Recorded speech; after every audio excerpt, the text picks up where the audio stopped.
निवासी, इस देश के शोषित वंचित सारी तकलीफें सहते रहे। आप समझ लीजिए, उसके बाद बाबा साहब का दौर आया और बाबा साहब ने जो संविधान लिया है, ये जो झूठे लोग, गपोर लोग कहते हैं कि बाबा साहब का संविधान विदेश से लिया गया है, ये झूठ है। बाबा साहब का संविधान सम्राट अशोक के राज से लिया गया है। कोई किसी के भावनाओं को हत नहीं करेगा। लेकिन क्या हो रहा है आज, जो इस देश के मूल निवासी हैं, जो इस देश की बहुसंख्यक आबादी है, वो आज अपनी उपासना को नहीं जान रहा है। आप बताइए, बहुत लोग हैं जो धर्म से उनको हिंदू कहा जा रहा है? क्या उनको पूजा उपासना की उपाधि है? आज जाति विशेष के लोग हिंदू धर्म के मंदिरों पर कब्जा किए हुए बैठे हैं। आप ट्रस्टी नहीं हो सकते हैं, पुजारी नहीं हो सकते हैं, फिर भी हमें कोई आपत्ति नहीं है। जिनको अपने आप को नीच जाति कहना है, शोषित रहना है, वो उस रास्ते पर चले। जिनको बराबरी का भक्त चाहिए, मान सम्मान चाहिए, दया करुणा में विश्वास रखते हैं, वो धर्म के रास्ते पर चलते हैं। जहां से उन्होंने दुनिया को ज्ञान दिया और जहां से वो विश्व गुरु कहलाए, कम से कम उसकी पवित्रता का ख्याल कीजिए और वहां से अंधविश्वास, पाखंड फैलाना बंद कीजिए। इतनी ही मांग है ना हम लोगों की, और ये मांग जायज है। मालिक ना बनिएगा। मालिक के हमारे बाप दादा गद्दी छोड़ छोड़ के आए, मालिक नहीं, मानव बनने की लड़ाई है ये। हम लोग मालिक नहीं बनने आए हैं, मानव बनने आए हैं। तो ये लड़ाई बराबरी की है, मानवीयता की है, करुणा की है, दया की है। आप सब जो यहाँ आए हुए हैं, उनको किसी भाषण की जरूरत नहीं है। हम जानते हैं कि धम्म के रास्ते पर वही चलेगा जो इंसानियत, मानवता और ज्ञान से भरा होता है। इसलिए इसको धम्म कहा गया है। आपकी संख्या कम हो सकती है, लेकिन आप लोग विचारवान, तेजस्वी और दुनिया के सबसे बेहतरीन इंसान हैं। इसलिए अपने आप के लिए ताली बजाइए। हम बेहतर क्यों हैं? दुनिया में सबसे पहला विश्व गुरु कोई हुआ तो वो तथागत बुद्ध हुए, भगवान बुद्ध हुए, जो 2500 साल पहले जिन्होंने कैसे जीना है, कैसे उचित जीवन जिया जाता है, कैसे आपका जीवन होना चाहिए, जीवन का लक्ष्य क्या है, मानव धरती पर क्यों आया है और कैसे आपको जीव जंतु, मानव, प्रकृति को बचाना है, ये पहला ज्ञान दुनिया में किसी ने दिया तो वो तथागत बुद्ध ने दिया, भगवान बुद्ध ने दिया, और इसलिए उनको विश्व गुरु कहा जाता है। उसके बाद आज सम्राट अशोक की जयंती है। उनको क्यों महान माना गया? क्योंकि उन्होंने इसी मगध की धरती से दुनिया को एक रास्ता बताया। वो रास्ता क्या था कि जो बुद्ध का रास्ता है वही दुनिया में कल्याण का रास्ता है। सम्राट अशोक ने जो सिकंदर, लोग कहते हैं ना कि जो जीता वो सिकंदर, वो झूठ है। जो जीता वो सम्राट अशोक। सम्राट अशोक के दौर में, उससे पहले घनानंद के दौर में जब नंद वंश था, जब मौर्य वंश था, तो सिकंदर सिंधु नदी नहीं पार कर पाया। और उस समय जब मौर्य वंश के शासक, जब मौका मिला, जो सिकंदर हमला करना चाहता था, उनके पोते को, सम्राट अशोक को जब मौका मिला तो उसी यूनान में उन्होंने दवाइयां भिजवाई। हम लोग क्यों बैठे हैं यहाँ? हम लोग उसी भाईचारा, बराबरी, समतामूलक और मानवता चाहते हैं। सम्राट अशोक का भारत चाहते हैं जिसमें ज्ञान विज्ञान हो, बराबरी हो, भाईचारा हो। आप जान लीजिए, ये जो कहानी कही जाती है कि घरों में ताले नहीं लगते थे, जब इस देश में सम्राट अशोक, चंद्रगुप्त मौर्य और नंद वंश का शासक था, तभी ताले नहीं लगते थे। इस देश में ज्ञान विज्ञान का केंद्र था, तक्षशिला, नालंदा, विक्रमशिला जैसी यूनिवर्सिटियां थी। कब था? जब भारत बुद्धमय भारत था। लेकिन एक बड़ी चोरी हुई, एक सांस्कृतिक चोरी हुई, ऐतिहासिक चोरी हुई। इस देश के मूल निवासी जो धर्म के अनुयायी थे, उनको भरोसे में लेकर छल परपंच करके, सामने से नहीं लड़ा गया, दोस्ती करके, शादी ब्याह करके, छल परपंच से उनकी सत्ता छीन ली गई। याद है ना खड़ग सिंह का घोड़ा वाली कहानी? हमारे महाराजाओं के साथ, राजाओं के साथ यही हुआ कि उनसे शादी ब्याह किया गया, रिश्ते किए गए और जहर दिया गया, पीठ में छोड़ा घोंपा गया। लेकिन हम लोग बुद्ध को मानने वाले हैं। कोई गलती कर दे तो भी माफ कर देते हैं। हम लोग छल कपट से नहीं चाहते हैं कुछ। इस देश के मूल निवासी, इस देश के शोषित वंचित सारी तकलीफें सहते रहे।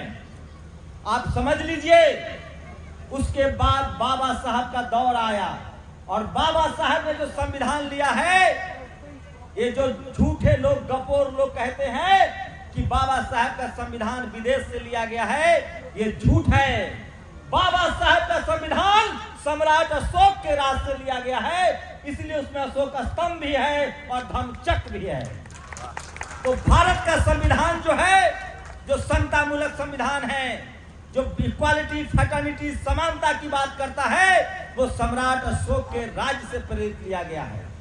और मैं बता दूं, जिन लोगों ने हमें जातियों में बांट दिया, ये कुर्मी है, यादव है, कुशवाहा है, हमको वर्ण कुव्यवस्था में बांट दिया कि ये शूद्र है, अछूत है, किसको बांटा? जब तथागत बुद्ध थे, जब सम्राट अशोक का दौर था, तो 4 वंश था। शाक्त वंश के लोग थे, नंद वंश के लोग थे, कोली वंश के लोग थे और खत्तीय वंश के लोग थे। जो आज जाट, पटेल, मराठा, गुर्जर, कुर्मी, कोयरी है, ये सब किसान थे, इनको खत्तीय कहा गया। और कोली वंश में, शाक्त वंश में भगवान बुद्ध थे, बेटी रोटी का रिश्ता होता था। वहीं से इन जातिवादियों ने 4 हमारा वंश था। इसी बोध गया में भगवान बुद्ध को खीर खिलाने वाली कौन थी? नंद वंश की बेटी थी। सब जानते हैं। किसने खीर खिलाया था? बताइए। सुजाता कौन थी? तो 4 ही वंश थे और हम सब में भाईचारा था, कोई भेदभाव नहीं था। वहीं से जातिवादी लोगों ने 4 वर्ण उठाया और हमको, जो खत्तीय थे, जो जमीन के मालिक थे, जो व्यापार के मालिक थे, जो इस देश में दवा, पढ़ाई, लिखाई करते थे, उन सबको शूद्र और अछूत घोषित कर दिया। और क्या किया? हमें पढ़ने लिखने से दूर कर दिया। और एक पढ़ाई के बगैर, जो फूले साहब ने कहा है कि विद्या बिन गति गई, गति बिन मति गई, गति बिन व्यापार गया और व्यापार बिना हम शूद्र बन गए। उसी वर्ण कुव्यवस्था से बाबा साहेब ने हमें 4 कैटेगरी में बांट दिया, SC, ST, OBC, और फिर हमें संवैधानिक अधिकार दिया। तो जिनको भी लगता है कि वो धर्म के अनुयायी नहीं है, अगर जो पढ़ेगा लिखेगा, वो खुद ब खुद अपने आप को मूल निवासी कहेगा, चाहे वो SC हो, ST हो, OBC हो, अल्पसंख्यक हो, या फिर वो इस देश का किसान हो, खत्तीय हो, क्षत्रिय हो, हम सब इस देश के मूल निवासी हैं। लेकिन मैं इतिहास में नहीं जाना चाहता। ये तो भारत का स्वर्णिम इतिहास था, ये तो भारत का इतिहास था जिस पर आज दुनिया गर्व करती है। आज भारत के प्रधानमंत्री, राष्ट्रपति जब बाहर जाते हैं तो क्या कहते हैं कि मैं बुद्ध की धरती से आया हूं। आज भी थाईलैंड में थे, तथागत बुद्ध के बुद्ध विहार में गए थे। सम्राट अशोक का देश है। लेकिन सोचिए, कुछ जो हुआ पीछे हम लोग भूल गए। हमें किसी से बदला नहीं लेना है, हमें किसी से नफरत नहीं है। हम बुद्ध को मानने वाले हैं, बाबा साहब को मानने वाले हैं। हम सब भाईचारा चाहते हैं। हम तो पशु पर, कौन पालता है गाय, कौन पालता है मवेशी, कौन पालता है, खेती कौन करता है? हम सब लोग करते हैं, मेहनत कश लोग। बाबा साहब ने पूरे इतिहास को पढ़ा और जब संविधान बनाने की बारी आई तो उन्होंने कल्पना की कि भारत में जाति धर्म के आधार पर जो भेदभाव है उसको संविधान के जरिए खत्म किया जाएगा। और उन्होंने कहा भारत के संविधान में प्रावधान किया तो सबको अपनी पूजा और अर्चना की आजादी होगी, बस कोई किसी के भावनाओं को आहत नहीं करेगा। लेकिन क्या हो रहा है आज, जो इस देश के मूल निवासी हैं, जो इस देश की बहुसंख्यक आबादी है, वो आज अपनी उपासना को नहीं जान रहा है। आप बताइए, बहुत लोग हैं जो धर्म से उनको हिंदू कहा जा रहा है? क्या उनको पूजा उपासना की उपाधि है? आज जाति विशेष के लोग हिंदू धर्म के मंदिरों पर कब्जा किए बैठे हैं। आप ट्रस्टी नहीं हो सकते हैं, पुजारी नहीं हो सकते हैं, फिर भी हमें कोई आपत्ति नहीं है। जिनको अपने आप को नीच जाति कहना है, शोषित रहना है, वो उस रास्ते पर चले। जिनको बराबरी का भक्त चाहिए, मान सम्मान चाहिए, दया करुणा में विश्वास रखते हैं, वो धर्म के रास्ते पर चलते हैं। लेकिन सोचिए, संविधान लागू है, उसके बाद भी हमें अपने उपासना स्थल के लिए धरना प्रदर्शन करना पड़ रहा है। और इसका रास्ता क्या है? बाबा साहब का संविधान में वो रास्ता है। कल जो वक्फ बोर्ड बिल आया है वो इसलिए आया है, जब ये सवाल उठ रहा था कि जब मस्जिदों में इस्लाम मानने वाले हैं, जब गुरुद्वारों में गुरु नानक साहब को मानने वाले लोग हैं, जब मंदिरों में सिर्फ ब्राह्मण समाज के लोग हैं, तो हमारे बुद्ध विहार में दूसरा क्यों है? इसीलिए सब नाटक चल रहा है। इसीलिए ये सच है, जो मनुवादी व्यवस्था के लोग हैं, जो जातिवादी व्यवस्था बनाए रखना चाहते हैं, वो बारी बारी से डंडा चलाते हैं। पहले उन्होंने सिखों का नरसंहार किया, हम चुप रहे। 2000 साल से 1000 साल से जाति के नाम पर बारी बारी से SC ST OBC किसानों पर अत्याचार हो रहा है, हम चुप हैं। क्या जाटों को गोली नहीं मारी गई? वो अपना अधिकार मांग रहे थे। गुर्जरों को मारी गई, जाट गुर्जर पटेल मराठा मारा गया, SC ST OBC Kurmi Yadav Kushwaha के बच्चों का रोज अधिकार छीना जा रहा है। और सोचिए, हमारे जो नेता थे, जो पढ़े लिखे नेता थे, सोनेलाल पटेल, उन्होंने धम्म का रास्ता अपनाया और बाकायदा धम्म की दीक्षा ली और बाबा साहब के रास्ते पर चले। इसी धरती पर बिहार के मुख्यमंत्री OBC कमीशन को बनाने वाले मंडल साहब जब मुख्यमंत्री बने तो सबसे पहले यात्रा उन्होंने गया बौद्ध बिहार का किया।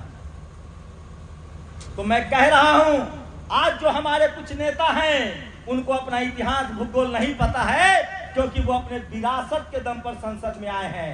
अगर सड़क के दम पर आते तो वो अपना इतिहास भी जानते। लेकिन कुछ हैं जो संसद में भी आवाज उठा रहे हैं, कुछ हैं जो विधानसभा में भी आवाज उठा रहे हैं, और जो लोग भी इस राय में हमारी आवाज उठा रहे हैं, उन सबका स्वागत है। कल हमें किसी पार्टी से मतलब नहीं है। कल उपेंद्र कुशवाहा ने कहा है जो शाक्त वंश के हैं, मैं इसीलिए कह रहा हूं, जब जड़ खोदा जाएगा तो हम सब शाक्त हैं, कोली है, खत्तिये हैं और नंद वंश के लोग हैं, और हमारा धरती है ये। हम लोग बराबरी चाहते हैं। आज क्या हो रहा है? ये BT एक्ट आया, अगर हमारे नेता सचेत होते तो ये कब का हट जाता। लेकिन जो भाई साहब बोल के गए हैं, हमें राजनीतिक रूप से भी सचेत होना पड़ेगा और वोट का डर दिखाएंगे, तभी ये हम पर कार्रवाई करेंगे। इनको लगता है कि ये बुद्धिस्ट हैं, ये इनके विरोध में हिंदू खड़ा हो जाएगा। कोई नहीं खड़ा होगा।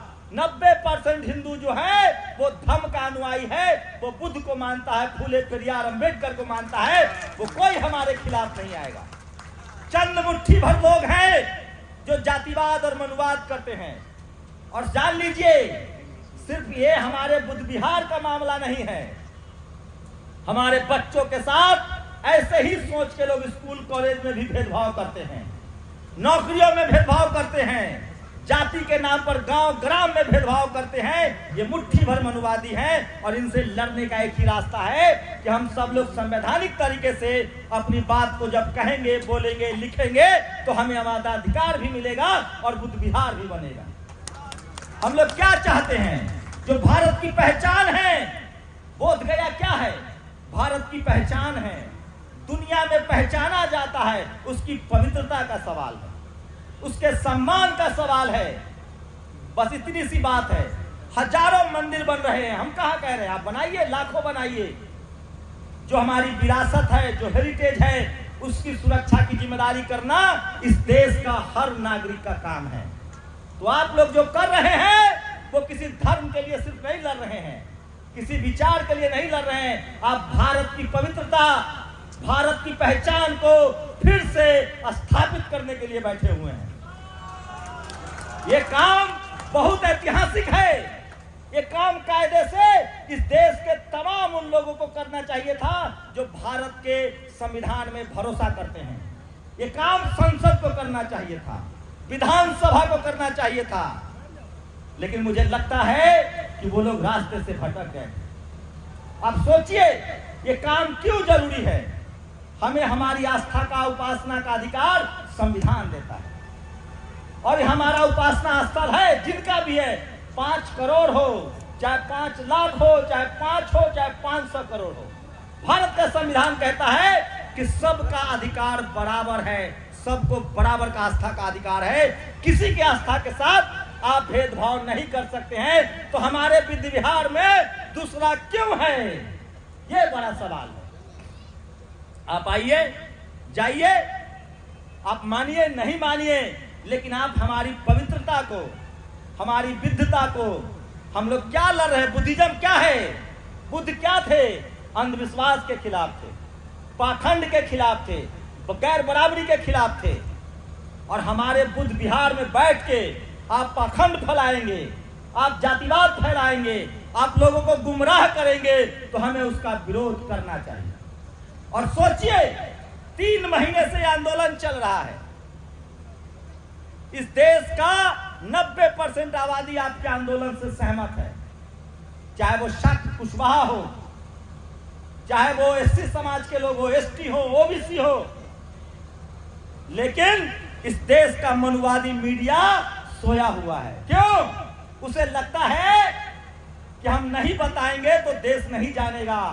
मैं बता रहा हूं, इस आंदोलन को लंदन से, अमेरिका से लेकर पूरी दुनिया के धर्म के अनुयायी एकजुट हो रहे हैं। अब वो दौर गया। ये जो मोबाइल है, यही क्रांति है। आपके विचार को, आपकी इस मेहनत को, आपके इस त्याग को पूरी दुनिया में देखा, पढ़ा और लिखा जा रहा है। कल प्रधानमंत्री से सवाल पूछा जाएगा कि आपके देश के, हम अल्पसंख्यक नहीं, हम बहुसंख्यक हैं। सोचिए, मैं आप लोगों से भी गुजारिश कर रहा हूं, हम लोग किसी धर्म के खिलाफ नहीं हैं, किसी जाति के खिलाफ नहीं हैं। हम लोग बराबरी के पक्षधर हैं और संविधान के साथ हैं। और हम चाहते हैं कि जो संविधान लागू होने से पहले बीटी एक्ट लागू हुआ था ना आकाश जी, 1950 में संविधान लागू हुआ। आप 1949 का लेके हमारे माथे पर बैठे हुए हैं। थोड़ा तो दिल बड़ा दिखाइए। और ये होगा। और हम कोई राजपाट नहीं मांग रहे हैं, सत्ता नहीं मांग रहे हैं। लेकिन एक बात आप लोग सचेत रहिए, अब लोकतंत्र का दौर है और लोकतंत्र में वोट के चोट से लोग सुधरेंगे। इसलिए आप लोगों से गुजारिश है कि आपका जो ये संवैधानिक अधिकार है, ये जो आपके आस्था का प्रश्न है, इसके लिए आप लोग संवैधानिक तरीके से सब लोग, जितने लोग इस अभी इस जलसे में शामिल है, इस बैठक में शामिल है, अगर आप लोगों ने रोज 2-2 लाइन सोशल मीडिया पर लिखना शुरू कर दिया तो इनका तख्त हिल जाएगा। और जो भी आने वाले लोग होंगे, जो भी आने वाली सरकार होगी, हमारे साथ कदम कदम पर छल प्रपंच हो रहा है। दूसरे धर्मों का सारा मामला कोर्ट में सुलझ जाता है। हमारे मामले को कहा गया कि हम नहीं इंटरफेयर करेंगे, बिहार सरकार करेगी। बिहार सरकार में जो लोग बैठे हुए हैं उनके कान तक आवाज नहीं जा रही थी। मैं आकाश लामा जी को धन्यवाद करूंगा। मैं तब भी आया था जब मुश्किल से 15 लोग बैठे थे। मुझे भी लगा था कि आकाश लामा कब तक बैठे रहेंगे। एक बार आइए और इनके नाम पर ताली बजाइए। इनको भरोसा था कि समाज जुड़ेगा और आज समाज जुड़ा है। और 15 लोग थे जब ये प्रदर्शन शुरू हुआ था। आज पूरी दुनिया आपके साथ खड़ी है। और हम क्या मांग रहे हैं? हम मांग रहे हैं इस देश का इतिहास। हम मांग रहे हैं कि इस देश की जो पहचान है, इस देश का जो दुनिया में मान सम्मान है, जहां हमारे राष्ट्रपति, प्रधानमंत्री, हमारे राष्ट्रपति भवन में भगवान बुद्ध की मूर्ति लगी है। हॉल का नाम सम्राट अशोक हॉल है। हम उसकी शुद्धता की बात कर रहे हैं। हम लोग इस देश के असली भारतीय राष्ट्रवादी हैं। हमें न किसी धर्म से नफरत है, न किसी जाति से नफरत है। हम भाईचारा चाहते हैं, बराबरी चाहते हैं, बराबर का मान सम्मान चाहते हैं। और वो मिलेगा। वो रास्ता जो बाबा साहब ने 1956 में दिखाया है और वो रास्ता जो बाबा साहब ने 1950 में संविधान दिया है, उसी संविधान से और उसी धर्म के रास्ते से ये देश फिर से गौरवशाली देश बनेगा और भारत विश्व गुरु बनेगा दोबारा, जब यहाँ बुद्ध के अनुयायी फिर से दुनिया को रास्ता दिखाएंगे। तो आप लोग न संख्या में कम है, न समझ में कम है। और रही बात छल प्रपंच के नाम पर लोगों ने संपत्ति जरूर खड़ी कर ली है, लेकिन जिसके पास विचारों की संपत्ति होती है, जिसके पास मानवीयता होता है, करुणा होता है, दया होता है, उससे बड़ा संपत्ति किसी के पास नहीं होता है। और नहीं ऐसा है तो तथागत बुद्ध ने तो राज छोड़ा था। अरे लोग राजा बनने के लिए लड़ते हैं। हम जिनकी आराधना करते हैं, हम जिनके उपासक हैं, उन्होंने तो राजपाट छोड़ के और मनुष्य को मनुष्य बनाने में लगा दिया। तुम क्या राजपाट का डर दिखाओगे हमें? हमारे पूर्वजों ने तलवार त्याग कर दुनिया को मानवता का पाठ पढ़ाया है। अखंड भारत का निर्माता सम्राट अशोक ने तलवार रख दिया था और धम्म का रास्ता अपनाया। तो हमारे पूर्वजों ने, हमारे बाप दादाओं ने राजा महाराजा के पद को लात मारा है और मानवता का रास्ता अपनाया है। तुम क्या हमें राजपाट का डर दिखाओगे और क्या लालच दोगे? क्या मैं झूठ बोल रहा हूं, गलत बोल रहा हूं? हमारे लिए सबसे बड़ी लड़ाई है मानव मानव एक समान, बराबरी हो, समानता हो, भाईचारा हो, सबको मान सम्मान मिले, किसी के साथ जाति, धर्म, लिंग के आधार पर, रंग के आधार पर भेदभाव न हो। वही असली बुद्ध के विचारधारक। तो हम लोग जो ये लड़ाई लड़ रहे हैं, ये बराबरी के लिए लड़ रहे हैं और भारत की पहचान के लिए लड़ रहे हैं। और भारत की पहचान धम्म है, भारत की पहचान तथागत बुद्ध है, भारत की पहचान सम्राट अशोक है, घनानंद है, मौर्य वंश है, शाक्त वंश है। इतिहास भी बचा रहे हैं और भारत का संविधान भी बचा रहे हैं। अगर इस लड़ाई को नहीं लड़ा जाएगा तो भारत के संविधान में जो सबको बराबरी का हक दिया हुआ है वो भी खतरे में आएगा। फिर जो चाहेगा सत्ता के दम पर उसका दमन करेगा।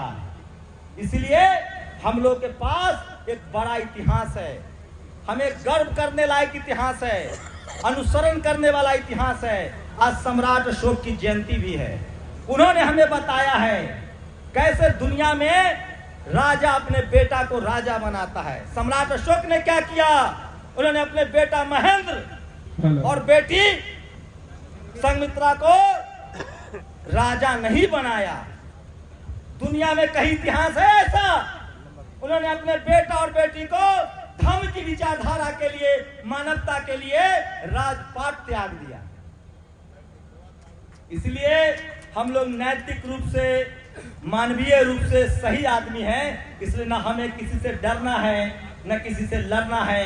हम लोग संविधान मानने वाले लोग हैं। आज बाबा साहब का संविधान है और वो संविधान हमें बराबरी का हक देता है और संवैधानिक तरीके से हमें अपना हक चाहिए, अधिकार चाहिए, जिसमें न किसी को नुकसान हो, न किसी का घाटा हो।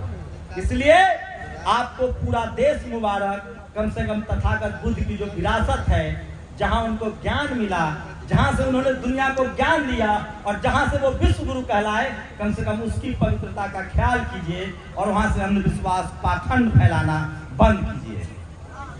इतनी ही मांग है ना हम लोगों की, और ये मांग जायज है।